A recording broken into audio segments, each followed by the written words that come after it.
Glass coverage on your Georgia auto insurance policy. That's what we're talking about today. I'm here with Rob Young from Concierge Insurance Group, and we're talking about really what you need to know about glass claims. Should you file them? How does all this work, Rob? Yeah, it's a common question. I mean, the worst thing in the insurance world is when you're just driving down the street, rock hits your windshield, bang, all of a sudden, what do I do about this? A couple things. If the rock hits your windshield and it just puts a little bit of a pellet in there, it hasn't really spread, call your insurance company immediately, have them come out. They want to repair those as quick as possible because that'll save it from running and they'll pay it. There's not even a deductible for that. So little star, have them fix it, no problem. If it turns out it's a run and they got to replace the windshield, the best thing there is honestly probably to call a company. I'm going to throw out a company's name like Safelite or anybody else that you want to work with and have them take a look at it and assess how much it's going to cost. I mean, there are some windshields that are $300. There are some that are $5,000, and you never know until it actually happens what it's going to be. And then you have to kind of sit there and assess if you want to file that claim or not. It's called a comprehensive claim, and comprehensive claims really do not count against you unless you have multiple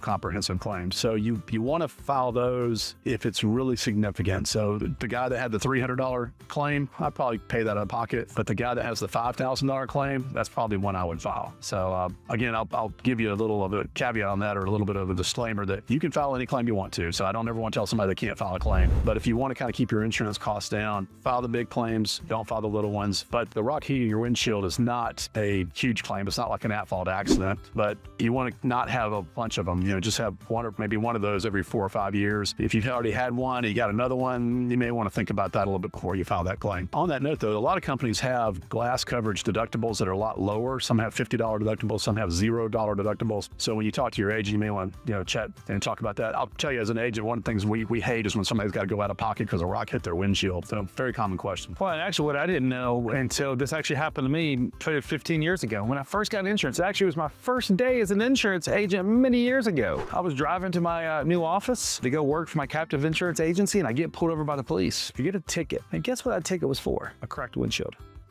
Because it was in the driver's windshield wiper, it was the rule. If it was on the passenger side, you're good to go. So I got a ticket for a cracked windshield on my first day in the insurance industry. And so I didn't really know it was even against the law to drive around with a broken windshield on the driver's side in the state of Georgia. One of those laws that nobody ever knows about. Yeah, it's a hazard, and you are kind of, putting your life a little bit in jeopardy because those windshields are designed to take all kinds of hits and pressure. But once it's cracked, if you were to get into an accident at that point, the windshield's not going to be able to do what it normally would be able to do. So you definitely do want to get it repaired. Well, that's all we got today. Remember, share, subscribe, and like the Concierge Insurance Group YouTube channel here. And if you want more information on protecting your vehicle with the right glass coverage, make sure to reach out to Rob Young and his team over at Concierge Insurance Group. You can visit the website in the description or go to conciergeinsuranceig.com. Thank you.